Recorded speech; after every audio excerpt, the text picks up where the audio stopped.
So, our theme for week one is also rain. It's not just the theme for the whole 21 days of prayer and fasting, but it's our focus. Before we were standing outside of the miracle, now we're standing in the miracle. And as I said, some miracles just take time. Rain was not just life-giving, it was a metaphor for the presence of God. Whenever God's presence shows up, there's an opportunity for a miracle. I love that Jesus, during the feast, on the greatest day of the feast, the last day of the feast, in John chapter 7, he stands up, right? And in a loud voice, he says, "Whoever is thirsty, let him come to me and drink." He's talking about the Holy Spirit, right? The Holy Spirit gives life and refreshing. There's an open invitation to experience the presence of God. And I absolutely love that about God. You kind of see the importance of rain in an agrarian society for life when you're talking about Elijah, right? If you look at 1 Kings chapter 18, and we use that chapter as a focal point for week one, you see that there has been drought in the land for 3.5 years. Ahab and Jezebel are the kings of Israel, and they are incredibly wicked. Elijah is operating as God's prophet during their regime, and he's doing everything he can to point people to God. The nation of Israel has turned their backs on God, and they are experiencing severe drought. At a certain point, God tells Elijah, who's on the run for his life, who they want dead, to go back and present himself to Ahab. And guess what? He does exactly that. He uses radical obedience as a precursor for rain, right? And he goes and presents himself to Ahab, invites him to a showdown, what I call a showdown till sundown, right? On Mount Carmel. And the God that answers by fire, that's the God. What's interesting about this story is we know that the prophets of Baal do everything they can to appeal to the power of their God, and nothing happens.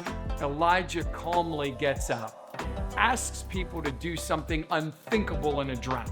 He says, "Go get jars and fill them with water." Huge jars and fill them with water. Water, this most precious resource. People are starving. People are dying. And he says, "I'm going to repair the altar," right? The altar is a place of worship. It's a place of sacrifice. And he says, "I'm going to repair this altar, and I want you to douse it with water." He digs a moat around the altar, right? And they pour water all over the altar, 12 large jars.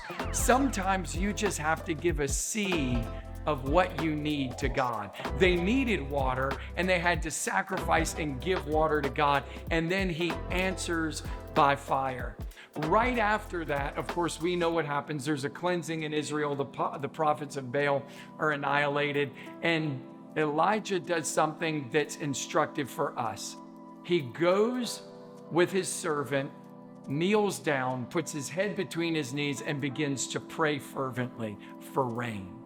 And he tells Ahab before he does this, and I love this about faith, he says, "Go, rain is coming. Go eat and drink." I hear the sound of rain, right? Think about this for a minute. Nothing's happened, and he's telling Ahab there's going to be rain. He goes and prays, nothing happens. He tells his servant, "Go look." The servant looks out towards the ocean, nothing. Looks out again, nothing. Looks out again, nothing. Can you imagine him peering on this mountain, looking for any sign of a cloud? Nothing. 7 times this happens, and on the 7th time, which we know is the number of wholeness, completeness, perfection, God is looking to do a perfected work in us. We see prayer as a precursor. Persistent prayer is a precursor to rain. He says, "Wait a minute. I see a cloud as small as a man's hand." And man, that preceded a deluge, right? Elijah goes and tells Ahab, "You better go back to town because there's coming rain." I want to encourage you. There are so many precursors to rain. There's so many precursors to a miracle. There's so many things that we need to do to facilitate an atmosphere for God's presence to move. You know, when you worship God, it's like convection. It's like dew rising up from the earth and creating an atmosphere of clouds, and God's presence rains down back on the earth. When we set an atmosphere for God to move, He will. I want to encourage you this week to set an atmosphere for God to move. There were so many things that had to happen before rain happened. We see several things in this encounter with Elijah and rain in the nation of Israel. One is that radical obedience is a precursor to rain. Two, Elijah had to confront the sin of Israel, and we have to do that sometimes. Sometimes there's things that God is just wanting to do in our lives. He's wanting to purify us. He's wanting to bring righteousness into our lives. Think about what things are holding you back from experiencing more of Him. Maybe there's some things that you need to confront and address. Elijah did that with the prophets of Baal on Mount Carmel before God answered by fire. We know that we have to give God a seed for what we need, right? And it's hard for God to fill anything until we empty it, right? So there's some things that we just have to go, God, you're in control and I'm not, and I trust you with this. I trust you with this. I know that you are going to take care of me, that I'm in your hands. Lastly, we see that prayerful persistence is a precursor to rain, that when we get on our knees and just cry out to God, the effective, fervent prayer of a righteous man avails much, meaning it's effective, that it's active, that when we get into prayer, it produces something.